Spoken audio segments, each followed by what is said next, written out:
आज हम पढ़ेंगे अर्थमेटिक प्रोग्रेशन एक्सरसाइज 5.3 का 8th question. Find the sum of the first 51 term of an AP whose second term is 14 and third term is 18। Question में हमसे कह रहा है कि हमारे को 51 टर्म का सम बताना है और एक ऐसी एपी में बताना है जिसका सेकंड टर्म 14 हो और थर्ड टर्म 18 हो। यानी कि हमें ना ए पता है और ना ही डी, हमारे को इन दोनों को फाइंड आउट करना है और उसके बाद हमें 51 टर्म्स का सम बताना है। सबसे पहले तो हम एपी में ये लिख लेते हैं कि हमारे को गिवन क्या क्या है, यानी कि A2 और A3 गिवन है, यानी कि A2 is equal to 14 and A3 is equal to 18। अब A2 को हम लोग A plus d is equal to 14 भी लिख सकते हैं, तो वहीं A3 को हम A plus 2D is equal to 18 भी लिख सकते हैं। अब हमारे को ये पता है A2 और ये है A3 is equal to A3। अब हम A3 को A2 से माइनस कर देंगे, यानी कि A3 माइनस A2।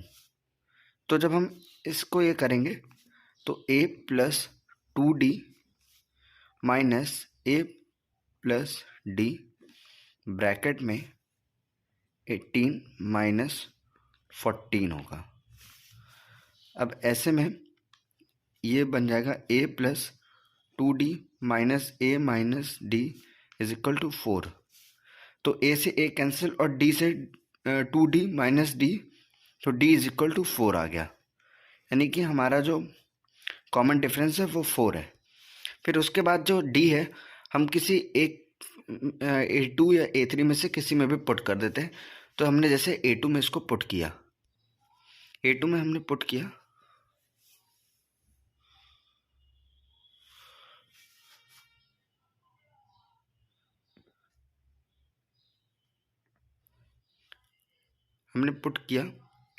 A2 में। अब हम पुट कर देंगे D इज इक्वल टू 4, यानी कि A प्लस D यानी कि 4 इज इक्वल टू 14।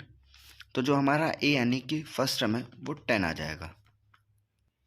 अब इसके बाद हमारे को A भी पता चल गया, हमारे को D भी पता चल गया, तो हम S51 का फॉर्मूला पुट कर देंगे, यानी कि n/2 यानी कि 51/2 2A 2 इंटू 10। फिर उसके बाद n-1 और D की जगह हमने 4 लिख दिया। फिर इसको हमने जब सॉल्व किया 51/2, तो ये आया 220 प्लस 200 इज इक्वल टू 220। तो इसका आंसर आया 5610, यानी कि 51 टर्म का जो सम है इस एपी में वो 5610 यानी कि 5610 होगा। क्वेश्चन नंबर 9 है, if the sum of the first 7 term is 49 and the 17th term of an AP is 289, find the sum of the nth term। तो क्वेश्चन में गिवन है S7 इज इक्वल टू 49 और S17 is equal to 289 और nth term हमसे पूछा है और A is equal to given नहीं है और ना ही D। तो यानी कि पहले हमारे को A और D फाइंड आउट करना पड़ेगा, फिर उसका nth टर्म में सम फाइंड आउट करना है। तो यानी कि S7 को हम 7/2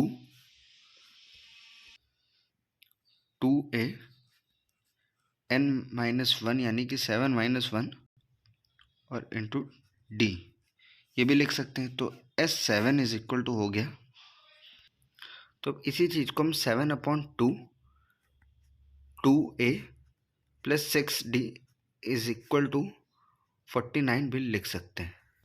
जब हम इसको और सॉल्व करेंगे तो 2A plus 6D is equal to 14 आएगा, जो कि हमारी इक्वेशन फर्स्ट होगी। फिर उसके बाद S17 को हम 17/2 2A प्लस 17-1 तो आएगा 2A प्लस 16D इज 34, और ये इक्वेशन हमारी सेकंड है। इक्वेशन सेकंड माइनस इक्वेशन 1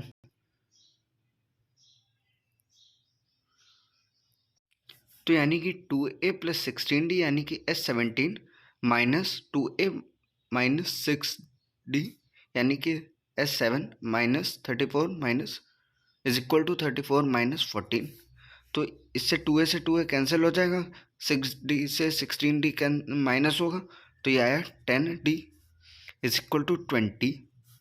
तो d यहाँ से आया 2 के बराबर, d हमारा 2 आ गया। अब हम S7 में इसको पुट कर देते हैं। S7 में जब हम पुट करेंगे तो 7/2 2a प्लस 6/2 यानी कि d इज इक्वल टू 49। तो 7 से 49 कैंसिल होगा 7 टाइम्स और a इज इक्वल टू 1 आएगा। अब हमें a भी पता है d भी पता है, तो Sn is equal to n/2 2a यानी कि 2/1 प्लस n-1 और d इज इक्वल टू 2 है। जब हम इसको और सॉल्व करेंगे तो 2 प्लस 2n-2, तो -2 से प्लस का 2 कैंसिल हो जाएगा और 2 से 2n कैंसिल हो जाएगा, जिससे n स्क्वायर आएगा, यानी कि as nth term is equal to n square, यानी कि जितने n होंगे उन्हीं का स्क्वायर आंसर होगा।